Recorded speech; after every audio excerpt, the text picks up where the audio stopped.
اما بعد فاعوذ باللہ من الشیطان الرجیم بسم اللہ الرحمن الرحیم الصلاة والسلام علیک یا سیدی یا رسول اللہ وعلی آلک واصحابک یا سیدی یا حبیب اللہ۔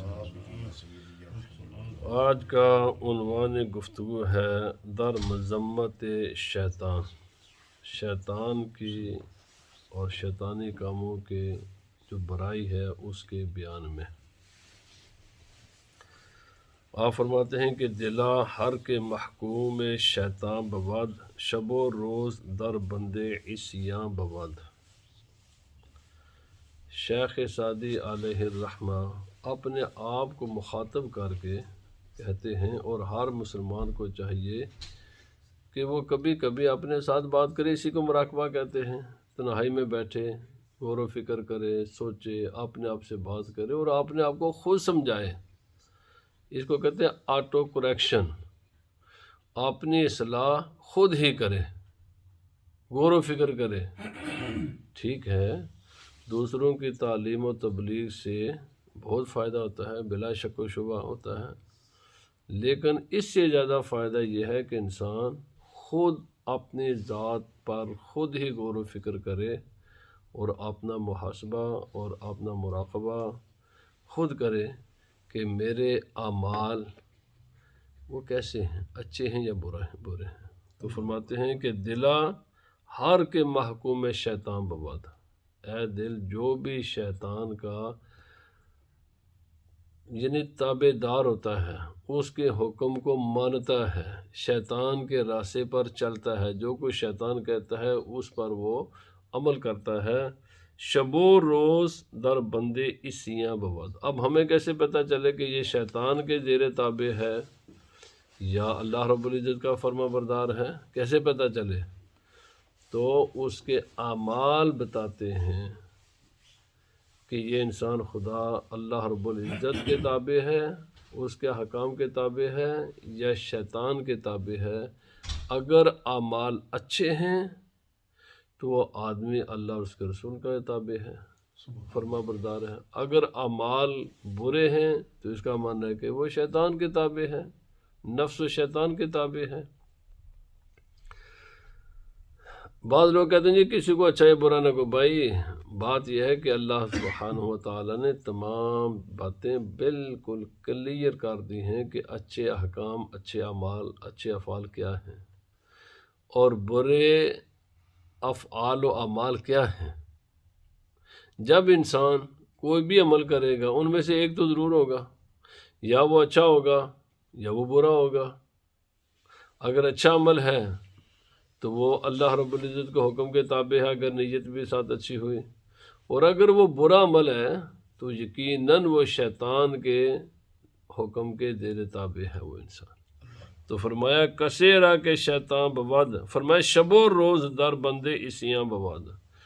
جس آدمی کو دیکھو نا صبح بھی شام بھی ہر وقت وہ شیطانی کاموں میں اس کا دل و دماغ لگا ہوا ہے، تو فرمایا سمجھ لو کہ یہ انسان شیطان کے زیر اثر ہے، یہ شیطان کے تابع ہے، اس کا مطیع ہے، اس کا فرما بردار ہے۔ کثیرہ کے شیطان بود پیشوا، کجا باز گردد براہ خدا۔ راستے ہیں دو، ایک ہے خدا کا راستہ، ایک ہے شیطان کا راستہ۔ جس آدمی نے شیطان کو اپنا پیشوا بنا لیا، اپنا لیڈر بنا لیا، اپنا امام بنا لیا، میں نے اس کے راستے پر چلنا ہے، تو فرماتے ہیں کہ وہ خدا کے راستے پر نہیں پھر چل سکتا، کیونکہ ایک وقت میں انسان ایک ہی راستے پر چلتا ہے۔ اگر خدا کے راستے پر چلنے والا ہے تو پھر وہ شیطان کے راستے پر نہیں چلے گا، اگر شیطان کے راستے پر چلتا ہے تو پھر وہ خدا کے راستے پر نہیں چلتا۔ تو جو آدمی اب شیطان کا جو راستہ ہے نا، یہ ہے تو بڑا کمزور ہے، لیکن آدمی کو اس میں لذت محسوس ہوتی ہے، اسی میں تو امتحان ہے۔ تو عموماً انسان بھاگتا ہے شیطانی راہوں کی طرف، خصوصاً انسان کی جو ارلی ایج ہوتی ہے، جوانی میں انسان زیادہ تر شیطانی راہوں کی طرف انسان کو شیطان اپنی طرف زیادہ کھینچتا ہے۔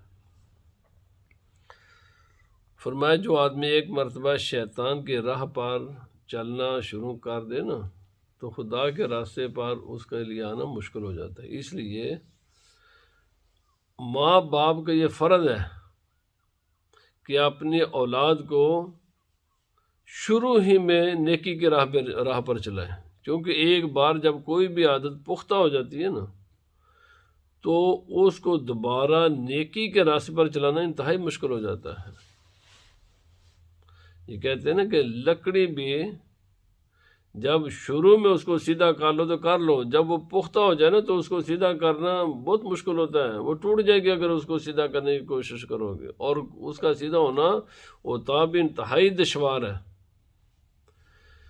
ہر مسلمان والدین کی، خاندان کی یہ ذمہ داری ہے کہ اپنی اولاد کی شروع ہی سے، بالکل اپنی ابتدائی عمر ہی سے اس کی تربیت اسلامی خطوط پر اسلام کے مطابق کریں۔ ہم کرتے کیا ہیں؟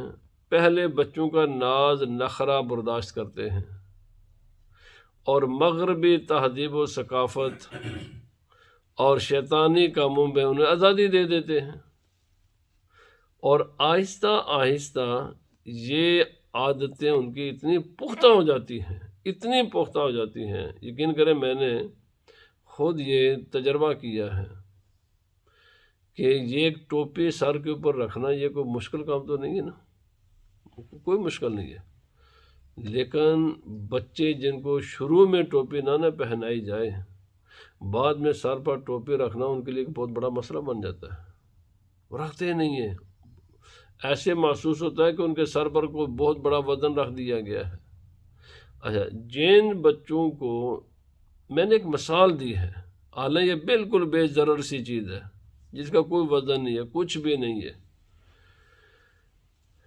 اور جن بچوں کو آغاز ہی میں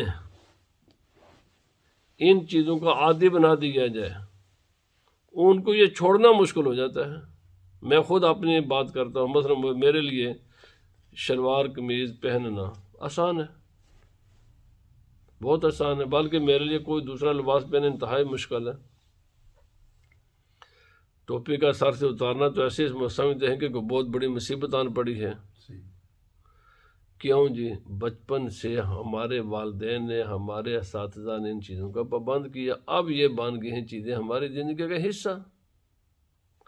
آدمی یہ کہ اگر کہے نا کہ بچپن میں اپنی اولاد کو میں نماز کی ترغیب نہیں دلاؤں گا، اس کو روزے کا پابند نہیں بناؤں گا، اس کو بچی کو حجاب نہیں پہناؤں گا، بچوں کو اپنے جو ہمارا اپنا ایک اسلامی تشخص ہے، ایک لباس ہے، نہیں پہناؤں گا، بعد میں ہم کر لیں گے، اگر میں اس کو ناممکن نہ کہوں تو مشکل ضرور کہہ سکتا ہوں، انتہائی مشکل ہوتا ہے۔ اور اچھے خاصے پڑھے لکھے والدین، اسلام سے محبت کرنے والے، اپنے کلچر اپنے ثقافت سے محبت کرنے والے لوگ بھی بعد میں پچھتاتے بھی ہیں، اور ان کے لیے اپنی اولاد کی اصلاح انتہائی مشکل ہو جاتی ہے، اور دوسروں کے لیے بھی مشکل ہو جاتی ہے۔ ابھی اسی ہفتہ میں ایک ہمارے اسٹوڈنٹ تو میں بات کر رہا تھا کہ جب ایک مرتبہ کسی نااہل استاد سے قرآن حکیم آپ پڑھ لیں، اور چونکہ وہ تجوید کے اصولوں کی پابندی نہ کرے اور شروع میں صحیح درست نہ پڑھائے، بعد میں آپ یہ کہہ دیں کہ اس انسان کی اصلاح کر لیں گے، کوئی 1000 میں سے ایک ہوگا جو صحیح ہو سکتا ہے، ورنہ اس کی وہ جو شروع کی آغاز کی غلطیاں ہیں نا ان کو درست کرنا انتہائی مشکل ہوتا ہے۔ اس لیے بحیثیت والدین بھی، بحیثیت مسلمان بھی، ہمیں چاہیے کہ ہم اپنی زندگی کے آغاز ہی سے اپنی اٹھان وہ اسلامی اصولوں پر کریں۔ اس کے ایک میں مثال دیتا ہوں، بالکل سفید جگہ ہو، چٹیل میدان پر ایک بلڈنگ بنانا آسان ہوتا ہے، بنی ہوئی بلڈنگ کو گرا کر دوسری بلڈنگ بنانا یہ ڈبل کام ہوتا ہے۔ یہ میرا لباس ہے، پہلی مرتبہ اس کا بنانا آسان ہوگا جب یہ بالکل کپڑا ہوگا، لیکن جب یہ بن گیا اس میں بعد میں اگر کوئی غلطی نکلی تو اس غلطی کا ازالہ انتہائی مشکل ہوتا ہے، انتہا درجے کا مشکل ہے۔ ابھی میرے ساتھ بھی ایسا ہوا کہ اچھا خاصا ایک چیز ویری ایکسپینسو، لیکن اس میں غلطی تھی، ٹیلر نے اس بیچارے بھی کئی دن لگ گئے اس ایک غلطی کو صحیح کرنے میں، اور کئی دنوں کے باوجود بھی وہ غلطی صحیح نہیں کر سکا۔ کیوں؟ جب پہلی مرتبہ کسی کپڑے کو ٹیلرنگ کی گئی، جب وہ غلطی ہوگی تو چونکہ کنیکٹڈ چیزیں ہوتی ہیں نا ایک دوسرے کے ساتھ، تو اس لیے میرے کہنے کا مقصد یہ ہے کہ ہر مسلمان کے لیے یہ اس کی ذمہ داری ہے کہ اپنی اولاد کی شروع ہی سے صحیح تربیت کرے۔ اگر شروع میں ہم نے ان کے لاڈ نخرے اور برداشت کیے اور بعد میں کہہ دیں کہ یہ خود ہی ٹھیک ہو جائیں گے تو یہ انتہائی مشکل کام ہے۔ حضرت شاہ ولی اللہ محدث دہلوی رحمۃ اللہ تعالی علیہ فرماتے ہیں، زندگی کے آخری حصے میں وہ بھی جس کو خدا نے اتنی لمبی زندگی دے دی تو تھوڑی بہت تلافی کا امکان ہوتا ہے، ورنہ جوانی میں وہ انسان بدل جائے جس کو بچپن میں غلط جس کی تربیت ہو جائے، فرمایا انتہائی مشکل ہوتا ہے۔ اور وہ بھی جو آدمی تھوڑی طرف آتا ہے دین کی طرف واپس، وہ بھی کمزوری کی وجہ بیماریوں میں پڑے گا، جس کو خدا تعالیٰ کسی مشکل میں ڈالے، اور یہ بھی بیماریاں مشکلات زندگی کے آخری حصے میں یہ خدا کی رحمتیں ہیں، چونکہ انسان کو کم از کم پورا ازالہ تو نہ سے ہی کم از کم توبہ و استغفار کرنے کا تو اللہ تعالیٰ چانس دیتا ہے۔ سبحان اللہ۔ لیکن یہ بھی تو اس کو ملے گا نا جس کو خدا تعالیٰ نے کسی مشکل میں ڈالا۔ جب کسی کو کسی مشکل میں ڈالا ہی نہیں ہے، اچانک موت آ گئی تو اس کو تو توبہ استغفار کا بھی موقع نہیں ملے گا۔ تو فرمایا دلا عزم اسیاں مکن زین ہار کے رحمت کند بر تو پروردگار، فرمایا اے دل گناہ کرنے کا کبھی ارادہ بھی نہیں کرنا، کبھی سوچنا بھی نہیں ہے۔ کیوں؟ کہ اللہ رب العزت کی رحمت نیکوکاروں کے پاس ہوتی ہے، گنہگاروں کے پاس خدا کی رحمت نہیں ہوتی۔ ان رحمت اللہ قریب من المحسنین، قرآن پاک میں اللہ پاک نے فرمایا اللہ کی رحمت نیکوکاروں کے پاس ہوتی ہے۔ تو جب انسان کے ارادے ہی برے ہیں تو وہاں خدا کی رحمت کہاں ہوگی؟ اللہ۔ تو فرمایا اس کا خیال بھی نہیں کرنا، سوچنا بھی نہیں ہے۔ اس یہاں کند ہوش مند احتراز کے از آب باشد شکر را گداز، آپ فرماتے ہیں جس انسان کو بھی اللہ تعالیٰ نے عقل سلیم عطا کی ہے، صحیح عقل ہے نا، وہ گناہوں سے بچنے کی کوشش کرے گا۔ کیوں؟ اس لیے کہ خدا ایک ہے، خدا کے قوانین ایک ہیں، ہر چیز کا اثر دوسرے پر مرتب ہوتا ہے۔ آپ فرماتے ہیں دیکھو ایک طرف شکر رکھ دیں یا نمک رکھ دیں اور اس کو مکس کر دیں پانی کے ساتھ، شکر اپنا وجود برقرار رکھ سکے گی یا نمک اپنا وجود برقرار رکھے گا؟ نہیں رکھ سکتا۔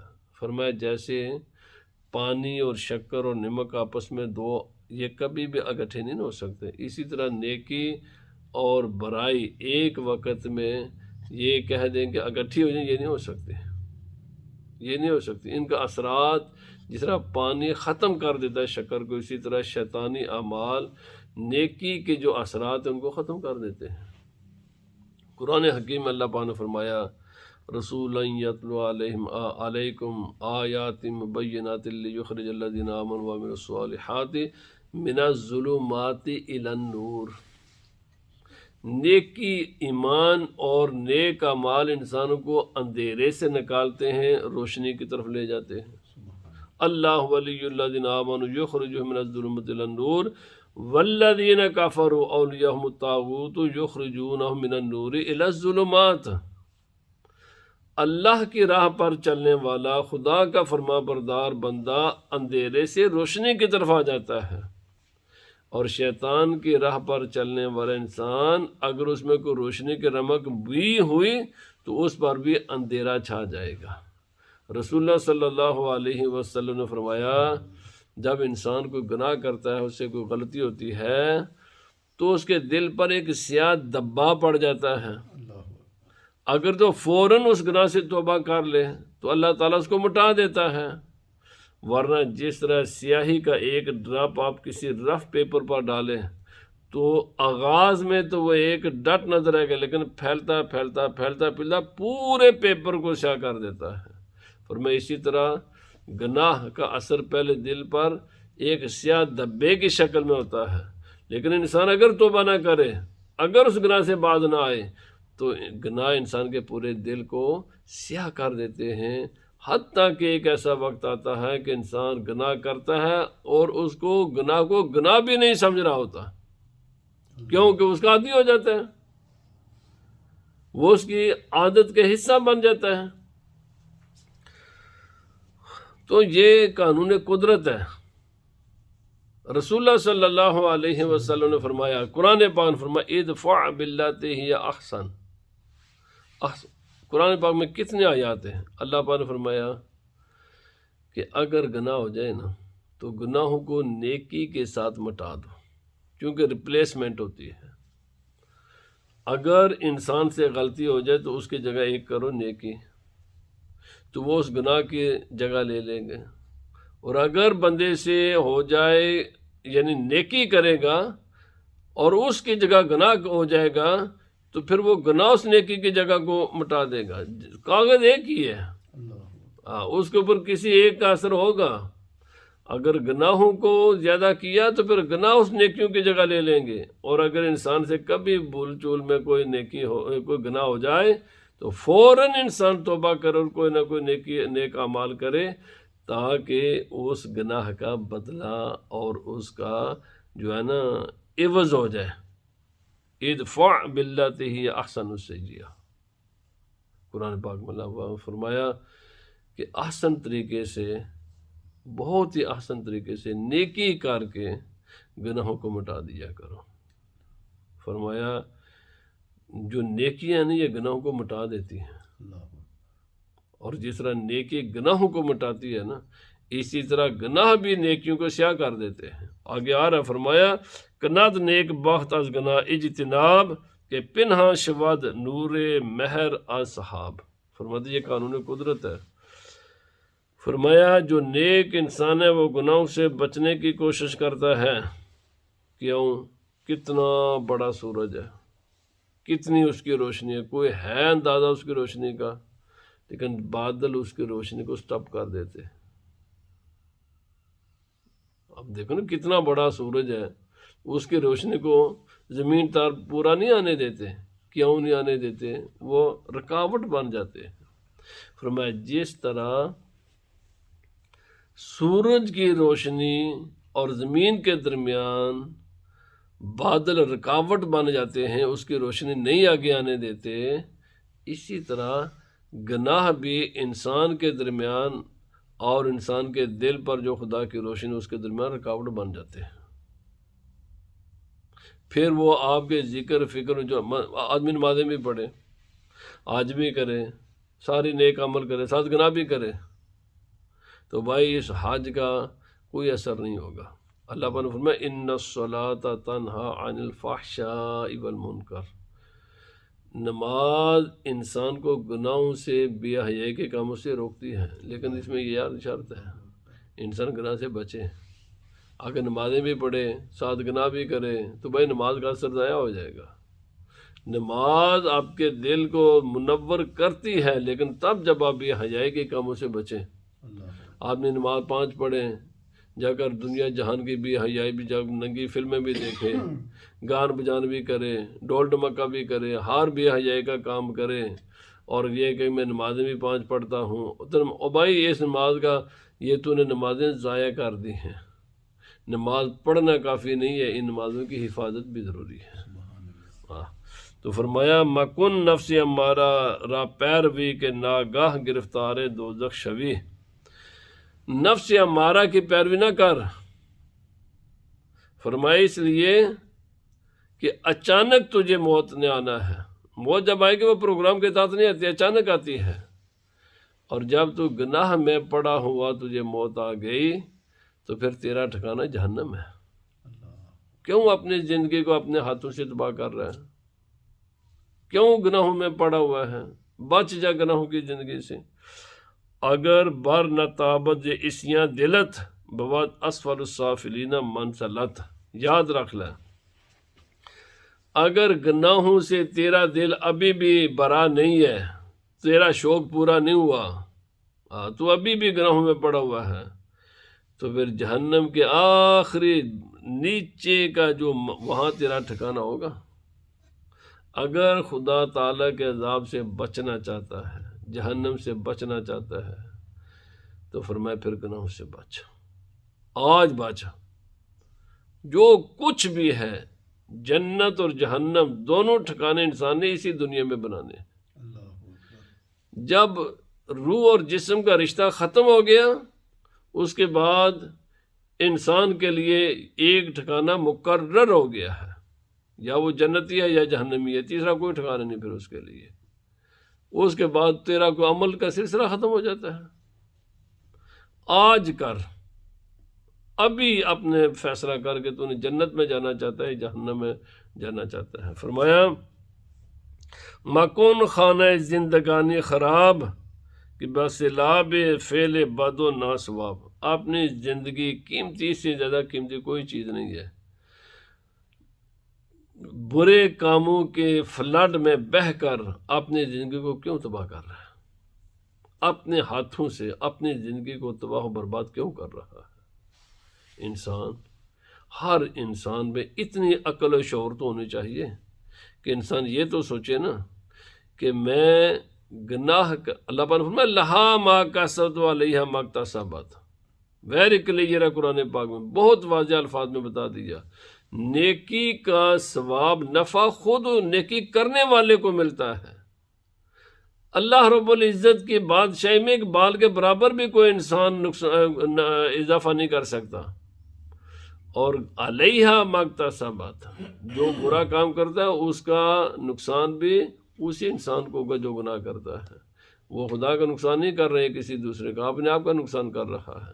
فمن یعمل مثقال ذرۃ خیرا یرہ ومن یعمل مثقال ذرۃ شرا یرہ. ایک ذرے کے برابر بھی اگر نیکی کرے گا تو اس کا بھی نفع اسی کو ہوگا، وہ دیکھ لے گا اس کا نفع. اور اگر ایک ذرے کے برابر بھی گناہ کرے گا تو اس کا نقصان بھی وہ خود اپنی آنکھوں سے دیکھ لے گا. یہ کسی کا نقصان نہیں ہے، انسان اپنے آپ کا نقصان کرتا ہے. تو فرمایا اگر دور باشید فسق و فجور نہ باشید گلزار فردوس دور. فرمایا اگر انسان تو اللہ کے نافرمانی سے، فسق و فجور سے دور ہو، اپنے آپ کو کر لے، تو پھر جنت کوئی دور نہیں ہے. نہ جنت میں جانا کوئی مشکل ہے، نہ جہنم میں جانا کوئی مشکل ہے. یاد رکھ لیں. کیوں؟ زندگی تو گزرنی ہے. زندگی اتنی ہے جو خدا تعالی نے آپ کے لیے لکھ دی ہے، جتنی بھی ہے وہ خدا نے مقرر کی ہوئی ہے. اور زندگی میں آپ نے کچھ نہ کچھ تو کرنا ہی ہے. جیسا بھی کرنا تو ہے. اچھے کر کے دنیا سے جاؤ گے تو جنت سامنے کھڑی ہے، برا کر کے جاؤ گے تو جہنم سامنے کھڑی ہے. کیوں؟ میں نے پہلے عرض کر دیا، آپ جو کچھ مرضی کریں، زندگی آپ نے جو بھی آپ کو اللہ رب العزت نے عطا کیا اس نے پورا ہونا ہے. وہ ہر حال میں ہوگا. آپ کچھ کریں نہ کریں، اچھا کریں برا کریں، جیسے بھی ہوں، آپ نے زندگی کے دن پورے کرنے ہیں. اور زندگی کے دن جب پورے ہو جائیں گے، اس دن ایک ٹھکانہ انسان کے لیے لازمی ہے، یا اس کا ٹھکانہ جنت ہوتا ہے یا اس کا ٹھکانہ جہنم ہوتا ہے. تو اس لیے آپ فرماتے ہیں جنت کوئی دور نہیں ہے، بالکل قریب ہے. چند سالوں کی بات ہے، اس کے بعد جو جنت میں ہے. شرط یہ ہے کہ گناہوں سے بچ. اور جہنم بھی دور نہیں ہے، وہ بھی چند سالوں کی بات ہے. بس بات ایک ہی کہ اگر گناہوں میں پڑا رہے گا، خدا کو فراموش تو کر دے اور گناہوں کے لذت میں پڑا رہے تو پھر جہنم بھی قریب ہے، یہ بھی دور چیز نہیں۔ اللہ پاک ہمیں نیکی کی توفیق عطا فرمائے، وما علینا الا البلاغ۔